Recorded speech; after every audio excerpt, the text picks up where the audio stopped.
스타리아는 약간 진짜 현대차인 게 느껴지는 게 운전을 하는 것 같지 않고 그냥 얘가 저를 데려다 주는 약간 그런 느낌이 많이 나거든요. 이런 기술들이 발전하는 거에 대해서 못 받아들이시는 분도 있겠지만 자연스럽게 받아들일 수밖에 없어요.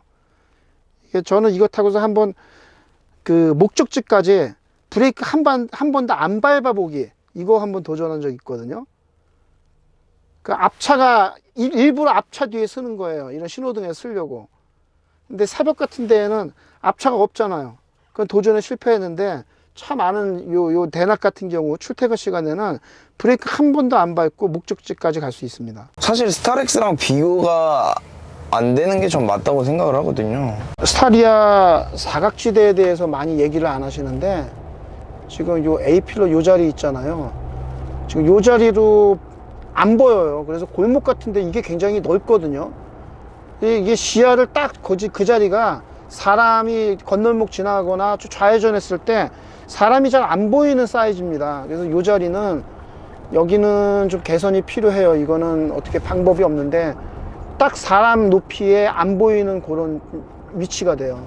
이 방지턱이나 포장이 덜 된 도로 같은 거를 갈 때도 상당히 스타렉스보다 부드러운 감이 있는 것 같아요. 그러니까 둔통 넘어가는 거에 대해서는 괜찮아요. 충격이 덜하고, 근데 충격이 덜한데 2열까지만 그렇지, 이 3열은 이렇게 한번 하늘로 올라갔다 내려옵니다. 그래서 전 스타리아 라운지를 사게 되면 4인승으로 바꾸는 게 제일 나아요. 3열부터는 3열에 타신 분들은 어디 장거리 갈 때 되게 피곤하다고 얘기 많이 하시거든요. 딱 2열까지가 괜찮아요. 그래서 스타리아 라운지로 캠핑카 꾸미게 되면 2열까지 살리는 4인승 나쁘지 않아요. 그리고 가운데 쪽에 냉장고가 들어갈 수가 있잖아요. 이렇게 냉장고가 가운데 들어가니까 이 냉장고 자리를 여기에다가 딱 이렇게 두게 되면, 보세요. 이렇게 냉장고 자리가 가운데 딱 들어가니까 이 가장 캠핑짐에서 가장 부피 큰 게 이 냉장고거든요. 그래서 요 스타리아 라운지 가운데다가 냉장고 두고 꾸미시게 되면 4인승 자가용으로 타면서 그 뒤쪽에는 캠핑카로 만드는 거, 그 전 딱 좋은 것 같아요. 다용도로 쓸 수 있는 차. 스타리아 라운지급이면은 SUV보다는 못하지만 그래도 승차감이 이 정도는 뭐 양호하다.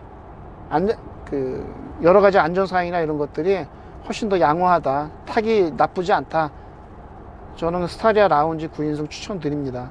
7인승은 별로예요. 7인승은 의자가 너무 커서 그 뒷공간이 다 죽습니다. 그래서 스타리아는 라운지 모델 9인승을 4인승 모델로 개조하시는 게 가장 괜찮은 것 같아요. 그러면 돈이 부족하면은 어떡하나요?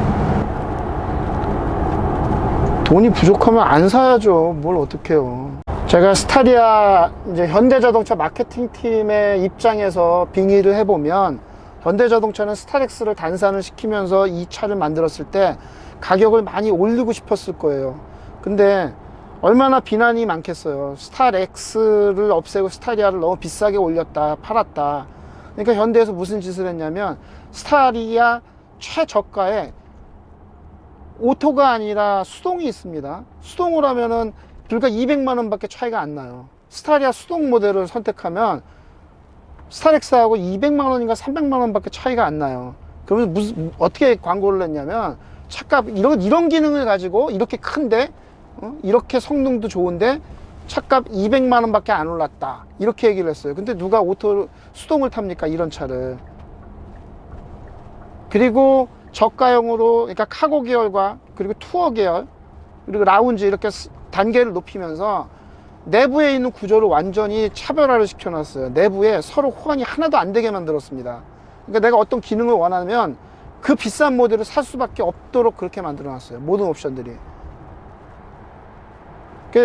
저는 스타리아 라운지 모델을 추천드린 게, 시중에서 달 수 없는 기능이에요. 이런 오토크루즈라든가 이런 어라운드 뷰 이런 것들은 시중에서 순정만큼의 기능을 달 수 없는 기능이니까 현대에서 살 수밖에 없는 기능이에요. 그걸 선택하려다 보니까 4,500만원이 된 거지.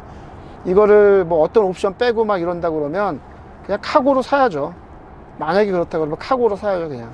뒤에 앉은 승차감이 옛날 산타페 정도는 되는 것 같아요. 산타페 신형 말고 한 산타페 DM 정도?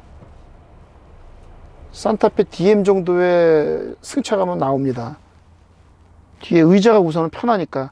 이 개별 의자잖아요. 9인승을 제가 추천을 드리는 게 라운지급은 이 의자가 다 개별 의자입니다. 이게 스타리아 투어만 해도 개별 의자가 하나 있고 붙어있는 의자가 두 개가 있어요. 의자가 하나짜리 개별 의자하고 붙어있는 의자 두 개가 승차감이 완전히 달라요.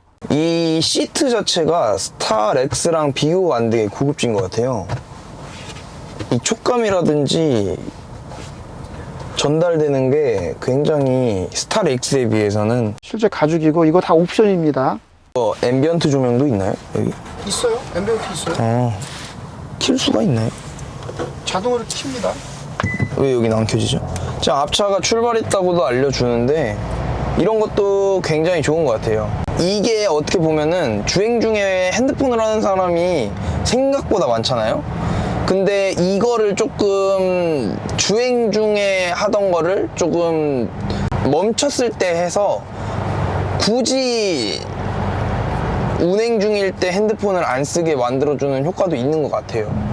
뭐 제가 그런 사람이 아니어서 잘은 모르겠지만 그렇지 않을까라고 저는 생각을 합니다. 왜냐면 멈췄을 때 할 수 있으니까. 제가 정속으로 달리니까 도로에 달팽이가 됐어요. 지금 보면은 고속이랑 시내를 섞어서 주행을 했는데도 12.6km가 나왔거든요, 연비가. 12.6km. 연비는 뭐 인정합니다. 연비는 이게 제네시스보다 잘 나오는 거 아닌가요? 제네시스랑 비교를 하면 안 되죠. 제네시스는 연비 안 좋습니다. 제네시스 엔진이 3500cc일 거예요. 이건 2200cc 밖에 안 돼요. 그러니까 얘는 연비가 당연히 좋을 수밖에 없죠. 제가 아무리 열심히 해도 스타렉스로 연비가 10은 진짜. 제가 13.4km 찍어봤습니다. 이 차로. 13.4km요? 저 14.5 해봤는데. 스타렉스에서? 스타리아로. 스타리아로? 스타렉스로 13km가 찍히나요? 힘들 겁니다. 아예 안 찍히던데. 제가 고속으로만 해서 몇 시간, 막 3시간 주행을 해서 해봤는데 한 많이 나와봤자 8? 진짜 많이 나오면 9? 시내 주행은 거의 한 6에서 7 나오는 것 같고. 어디 캠핑 갈 때 국도를 이용하세요? 아니면 고속도로를 이용하세요? 저는 거의 고속도로를 많이 이용하죠.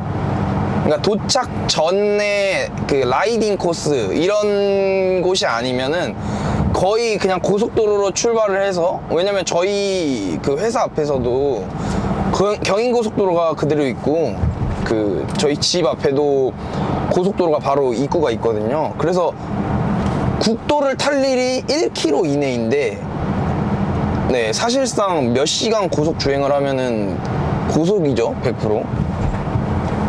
수도권에서는 고속도로를 이용할 때가 많지만 사실상 캠핑 갈 때 고속도로 이용하는 거하고 일반 국도 이용하는 거하고 장거리 갈 때는 큰 차이 별로 없어요. 전 그래서 일반 국도 많이 이용합니다. 지방의 일반 국도의 수준이 고속도로하고 큰 차이가 없어요. 되게 잘 뚫려 있어요, 의외로. 그리고 지나가다 보면 의외로 맛집들 많습니다. 지금 이 회전할 때 스타렉스하고 비교 안 돼요? 안 느껴지나요? 제가 원래 조금 속도를 안 줄이고 회전을 하는 습관이 있는데 이 저도 쏠리는 게 느껴지고 이제 뒷자리 탄 사람들은 굉장히 많이 느끼거든요. 근데 제가 느끼기에 일단 단순하게 운전석을 봤을 때 덜 쏠려요.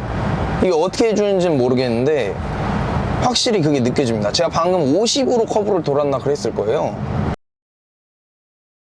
스타렉스에서 50으로 커브 돌면 한쪽이 쫙 쏠립니다. 그리고 방금도 이제 커브를 하고 그냥 가속을 할 때 오르막이었거든요.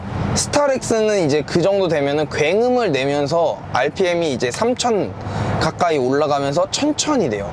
근데 이거 같은 경우는 이제 자기가 좀 조절을 잘하는 느낌이에요. 근데 이 차의 단점이 뭐냐면 이제 그걸 맹신하면 안 돼요. 이 차는 한계가 있습니다.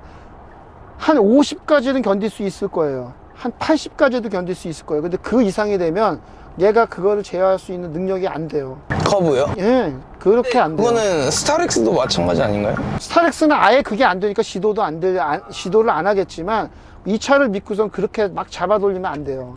그거를 딱 어느 순간이 되면 얘가 못 잡는 그 순간이 딱 있을 거예요. 차 자체가 위가 고가 높기 때문에 분명히 그런 순간이 있을 겁니다. 그래서 맹신하면 안 된다.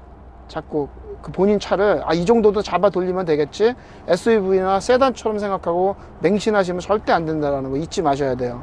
회사에서 송도까지 왔습니다. 뭐 비교적 그냥 편안하게 왔죠. 길이 기억 안 나죠? 내가 운전한 것 같지 않아서. 그러니까 이거를 타면은 길을 몇 번 왔다 갔다 하면은 외워야 되는데 지금 초입부랑 이 도착한 건물들밖에 기억이 안 나요. 제가 고속도로를 어떻게 왔는지 인지하기가 힘듭니다. 그냥 가려는 대로만 가서 그래요. 그러니까 만약에 튜닝 비용 1,500을 제외하고 차값으로 4,000을 생각하고 있었는데 라운지가 4,500이잖아요. 그러면 500만 원을 모아서 라운지를 사실 거예요? 아니면 투어로 그냥 있는 금액에서 예산에서 하실 건가요? 일단 라운지를 하죠. 왜냐면 투어 의자가 불편하고요. 우선 투어 의자가 불편해요. 그러니까 투어라는 거는 현대에서 장명을 할 때 왜 투어라고 생각했는지 생각해 보세요. 장명을 할 때 투어라고 한 이유는 간단해요. 간단하게 의자가 접어지면서 그 안에서 차박을 할 수 있다. 그런 것들을 설정을 해놓고 이름을 투어라고 해놓은 겁니다. 그러다 보니까 그냥 아무것도 안 꾸미고 그 위에서 차 안에서 잠을 자실 분들, 이런 분들은 투어를 사는 게 나쁘지가 않아요. 근데 의자도 불편하고요. 막상 캠핑을 하다 보면 그 투어 의자가 굉장히 불편한 의자입니다. 캠핑카로, 정식 캠핑카로 바꿨을 때 투어 의자가 불편한 의자고, 일렬에 냉장고가 이렇게 들어갈 수 있는 의자는 라운지하고 5카고 두 모델밖에 없어요. 저는 투어 모델보다는 차라리 그럴 거면은 5카고로 2인승으로 만드시는 게 차라리 낫습니다. 가격을 싼 걸 원하신다 그러면 투어 모델은 이러지도 못하고 저러지도 못하는 그런 모델이 되죠. 그러니까 투어 가기에는 좋은 차지만 캠핑카로는 부적합하다는 말씀이시네요? 그렇죠. 간단하게 하는 용도는 나쁘지 않지만 캠핑카로, 정식 캠핑카로 만들었을 때는 그렇게 장점이 있는 차량이 아니에요. 그러니까 하시는 말씀을 정리해보면 2인으로 가실 거면 5카고, 그리고 4인이 필요하다 하시면 라운지 9인승. 라운지. 두 명이서 가실 거에도 옵션을 좋아하시면 라운지를 가는 게 맞긴 하잖아요. 많이 비싸긴 하지만. 이런 편의사항들이 다 필요하면 라운지 2인승으로 하시는 게 맞아요. 실제로 고객 중에 라운지 저하고 똑같은 옵션으로 갖고 오셔서 2인승으로 꾸미신 분들이 있어요. 이 의자 다 버려버리고 다 없애버리고 그냥 두 분이서 라운지 2인승으로 캠핑카로 만들어서 타시는 고객도 있어요. 그분들은 옵션 때문에 라운지로 선택을 한 겁니다. 이 천장까지 쫙 열려있는 이 개방감들은 무시를 못해요. 사방이 다 창이니까, 사방이 다 창이고 이런 개방감들은 이건 정말 최고입니다. 옆으로 보이는 이렇게 썬루프는 뭐 최고입니다. 썬루프 최고고, 창문 보이는 걸 보세요. 창문의 뒤쪽으로 보이는 1열과 2열 사이에 저기는 앞에 의자 밀면 굉장히 광활한, 다리 쭉 펴고 앉을 수 있는 광활한 공간이 나옵니다. 11명을 넉넉하게 탈 수 있도록 설계된 차이기 때문에 이 1열과 2열 사이 이게 공간이 굉장히 넓게 나와요. 2열에서 편안하게 앉아서 갈 수 있는 그런 차량입니다.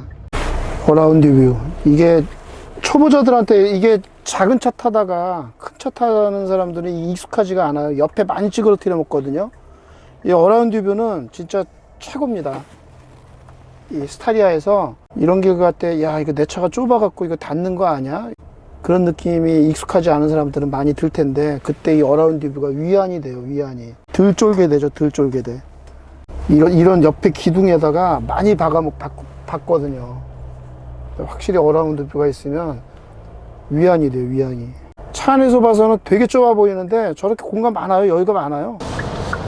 네, 저도 지금 초보라서 가늠이 잘 안 돼서 못하고 있는데 공간이 굉장히 여유로운 게 느껴집니다.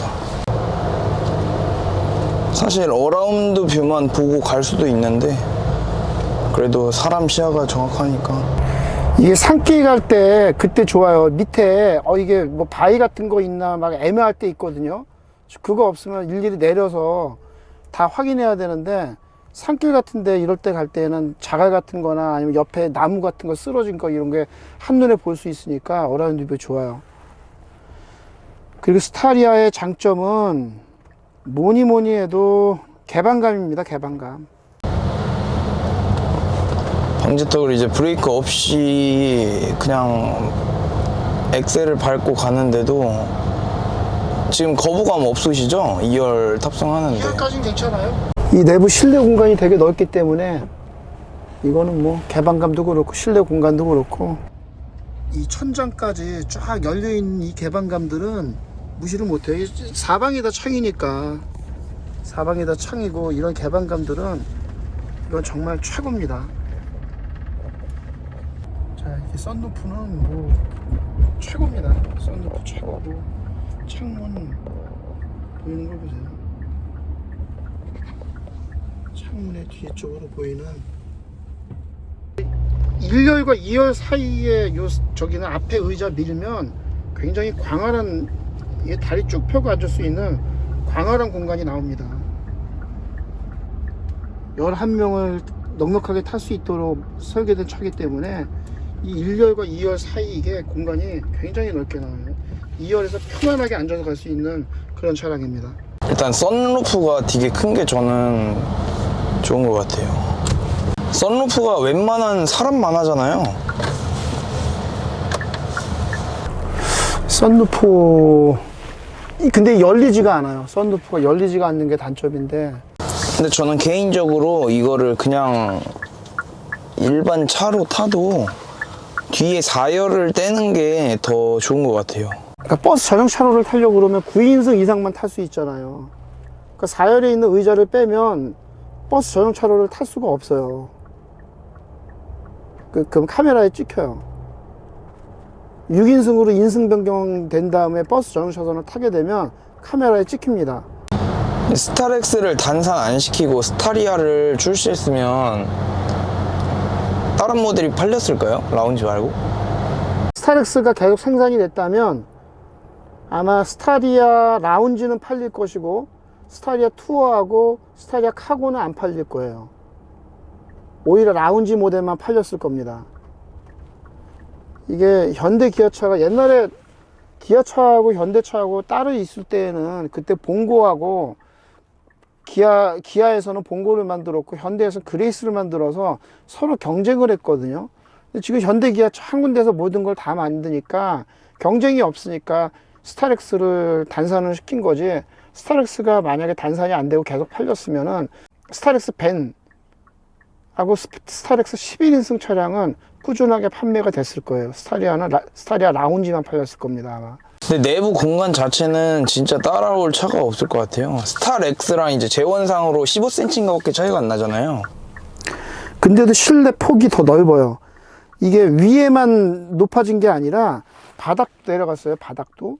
그래서 우리가 캠핑카로 이거 개조할 때 스타렉스하고 스타리아 침상의 사이즈를 약 한 10cm 정도 차이가 나게 만들거든요. 8cm 정도? 바닥으로 더 밑으로 내려간 것도 있고 위로 올라간 것도 있기 때문에 실내 공간은 굉장히 넓게 느껴질 거예요. 어댑티브 스마트 크루즈를 켜고 아무것도 안 밟고 있으니까 과속을 딱 절제해 주네요.